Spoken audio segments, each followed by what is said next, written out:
აპრილის პირველი კვირა, სწორედ მსოფლიო ჯანმრთელობის კვირაულია და ამ პერიოდში განსაკუთრებულად ექცევა ყურადღება ცნობიერების ამაღლებას ამა თუ იმ დაავადების შესახებ და წინასწარი დიაგნოსტიკა, რომ ბოლო პერიოდში ძალიან აქტუალურია და მუდმივად ვსაუბრობთ, რა მნიშვნელოვანია, რომ სხვადასხვა მიმართულებით სკრინინგი ჩავიტაროთ, რომ კვლევები ჩავიტაროთ, რომ ვიცოდეთ და ნაადრევი დიაგნოსტირება მოვახდინოთ, ამაზე მართლა მუდმივად ვსაუბრობთ და ნებისმიერი პროფესიონალი ამას გვიდასტურებს. ახლა სტუმრად შემოგვიერთება სტუდიაში ხათუნა ჟღარკავა, ნევროლოგი, რომელთან ერთადაც კიდევ ერთხელ ვისაუბრებთ ადრეული დიაგნოსტიკის მნიშვნელობაზე, ნევროლოგიურ პრობლემებზე და სხვა მნიშვნელოვან საკითხებზე.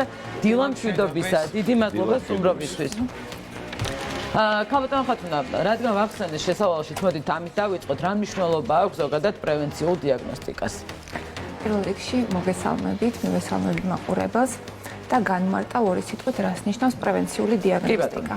პრევენციული დიაგნოსტიკა არის კონსულტაცია ექიმთან, ლაბორატორიული ან ინსტრუმენტული კვლევა, მაშინ, როცა არ არსებობს დაავადების გამოვლინება და ჩივილი. რა თქმა უნდა, ძალიან მნიშვნელოვანია,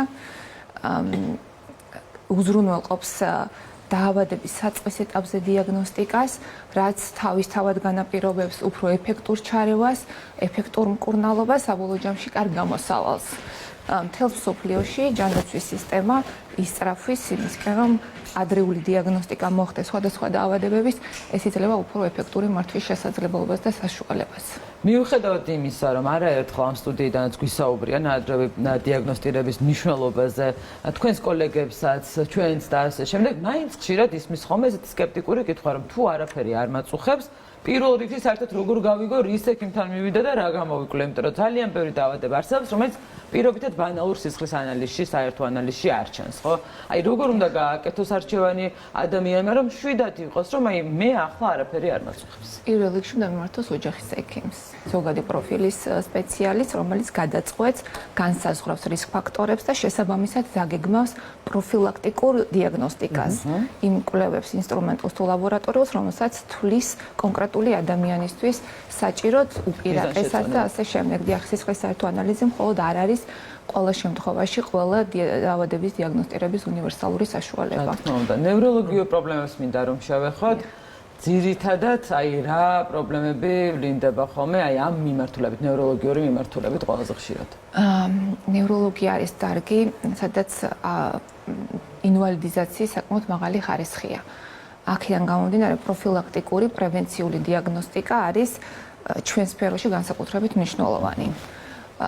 რა თქმა უნდა, ადამიანი ისევე როგორც სხვა ნებისმიერი დაავადებების არსებობისას, ან ეჭვის არსებობის პირობებში, ან ეჭვის არარსებობის პირობებშიც მიმართავდეს ექიმს, აქაც რაღაც გარკვეული ინტენსივობით, გარკვეული სიხშირით, კარგი იქნება აკითხავდეს სპეციალისტს, მაგრამ იმ შემთხვევაში თუ არსებობს კონკრეტული რისკ ფაქტორები, მაშინ უკვე მიზანმიმართულად უკვე დაგეგმილი სიხშირით უნდა მიმართოს სპეციალისტს და გაიაროს პროფილაქტიკური. ქალბატონ ხათუნა, ჩვენ ვახსენეთ, რომ პრევენციული დიაგნოსტიკა არის აუცილებელი, თუმცა აქვე ვთქვათ, მოდით ისიც, რომ თუ არსებობს რაღაცა სიმპტომები, რაღაცა გვაწუხებს, რა სიმპტომებს უნდა მივაქციოთ ყურადღება და რა არის, ასე ვთქვათ, ერთგვარი სიგნალი იმისა, რომ ჩვენ აუცილებლად გვესაჭიროება ნევროლოგის კონსულტაცია. მე მოგიყვები. მე შემიძლია, თუმცა მაყურებელთათვის უფრო გასაგები იყოს, რას მიაქციონ ყურადღება ამ შემთხვევაში. ყველაზე მნიშვნელოვანი სიმპტომი არის ტკივილი. ნებისმიერი ლოკალიზაციის, ნებისმიერი ხარისხის ახლად აღმოცენებული ტკივილი უნდა გახდეს მიზეზი, რის გამოც ადამიანმა უნდა მიმართოს ექიმს. მიუხედავად იმისა, რომ ნევროლოგიაში გვაქვს დიაგნოზები და დაავადებები, როცა ტკივილი სერიოზულ ნევროლოგიურ პრობლემას არ მოასწავლებს, მაგრამ მიუხედავად ამისა, ჯობია ამაში დაგარწმუნოთ სპეციალისტმა. ასევე სხვა მნიშვნელოვანი სიმპტომები არსებობს, რომელიც ყურადღებას იმსახურებს, გრძნობელობის სხვა დარღვევები. მაგალითად, დაბუჟება, გრძნობელობის ცვლილება, მეტყველების დარღვევა, გაკვანძვას რო ეძახიან, აი ფეხის გაკვანძვას, აი რა არც სწორად თავს სამედიცინო თვალსაზრისით. კრამპი, სამედიცინო ტერმინოლოგიით ასე მოვიხსენიებთ მსგავს მოვლენას. მთლად ნევროლოგია ვერ არის, მაგრამ შეიძლება ყურში წვილი თუ შული თუ აი რაღაც მუდმივად თვალებში რაღაცა წერტილები. თვალებში ჭრიალება, გავრცელებული სიმპტომებია. სხვა დროს, სხვა დაწესებულებაში. გავიაროთ კონსულტაციაზე. მე მაგალითად მქონდა ასეთი შემთხვევა, განსაკუთრებულად ძალიან ხშირად ძაფრი თავის ტკივილი და მგონია რომ უმეტესობას ალბათ აქვს ეს პრობლემა, რატომღაც ასე ვფიქრობ, რომ თავის ტკივილი ხშირი პრობლემაა დღესდღეობით, ასევე ყურში ეს რაღაც წუილები და შუილები და სულ მინიმუმ იმიტომ რომ წყნარად ვიყოთ, აუცილებელია მივიდეთ ნევროლოგთან. ხო, ესეც ხო ერთგვარი სიგნალია, რამაც უნდა გითხრას რომ მიბრძანდით კონსულტაციაზე. ერთ-ერთი მნიშვნელოვანი, აუცილებლად უნდა მიხვიდეთ ამ ჩივილებით ნევროლოგთან.